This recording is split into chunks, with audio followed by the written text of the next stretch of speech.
Hey guys, welcome to Fefe's World where cooking becomes easy. Today I'm going to show you guys how to make this cranberry cheesecake. But before we get into the video, don't forget to subscribe to my channel. So guys, the first thing that I do is to wash my cranberry because I'm not sure what they did in harvesting.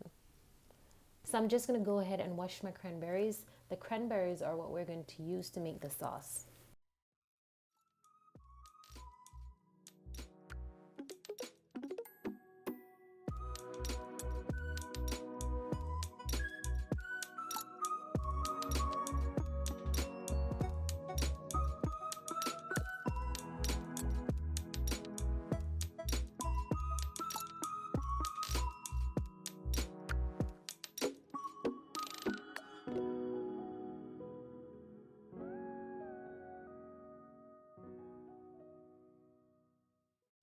Alright guys, after I finish washing my cranberries, I'm going to go ahead and make my sauce.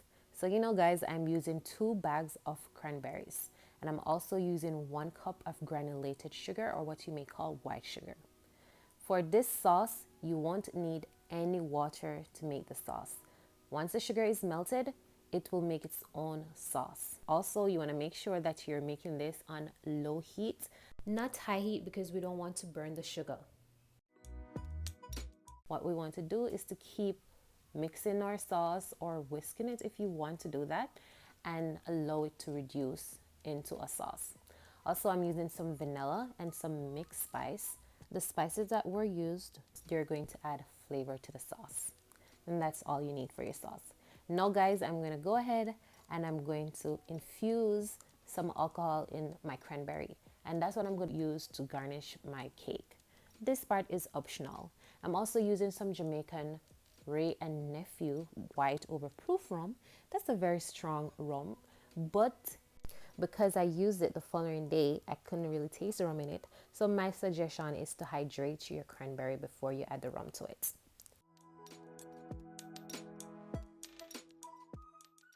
Alright guys, so our next step is to make the cheesecake batter.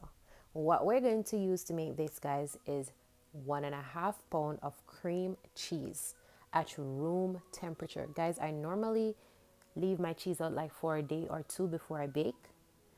I know I'm struggling right now, but it's fine. Sometimes it's really hard to come out of the bag like this, but for me, it's the most convenient way to do so. It's less messy. All right, guys, so now we're gonna add 1/2 pound of granulated sugar.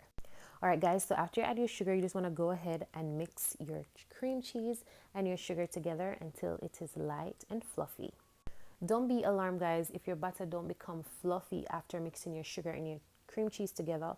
If it is smooth, it is perfect because you have it at room temp, so it may not be fluffy, and that's okay. Once it's smooth, it's good just like this. All right, guys, now you want to go ahead and add 1 ounce of cornstarch, and also you want to add some lime zest, and maybe if you want, you can add some lime juice just to cut the raw taste from the egg. But the lime zest is perfect because I didn't add any lime juice to my mix. All right. After, we're going to add 3 ounces of sour cream, and then I'm going to go ahead and mix it together.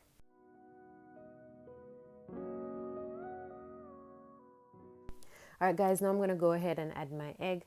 Guys, normally recipe tell you that you should add your egg 1 at a time. To me, that is over mixing. So I always add all my eggs all at once, and it always comes out well.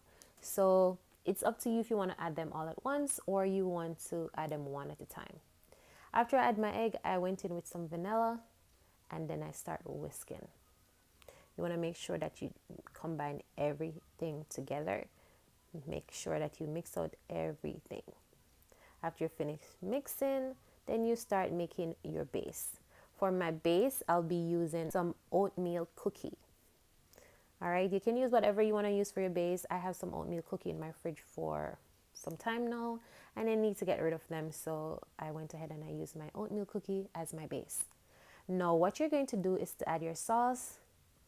As you can see, the sauce gets a little thick after you have it aside for a while. If you feel like you need to add a little water to loosen it, go ahead and do that, but make sure that you even the layer of your sauce. Next, we're going to move on to our cheese batter. And then, of course, you want to split the mix in half so you can have even amount of cheese between each layer. You want to make sure that you even out the cheese batter just like your sauce.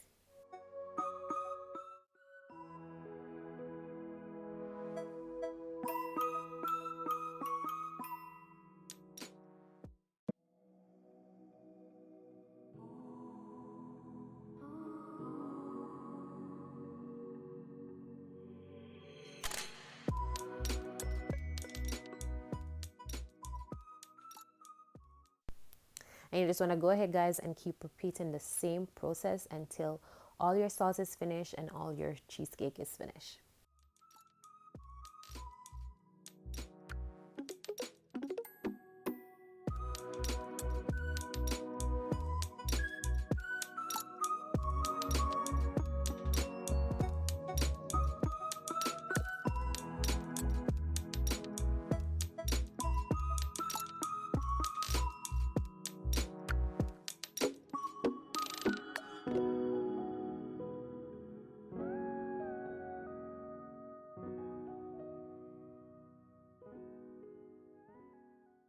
Guys, after you finish adding all the layers to your cake tin, what you want to do is to put your cake to bake at 350 Fahrenheit for 50 minutes.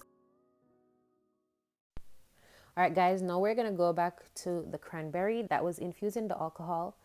It was the next day, guys, and they weren't strong, so kids could actually eat them. Well, I mean, in my country, it's okay if kids have a little alcohol in baking. That's fine. I don't know about your country, but for my country, it is okay.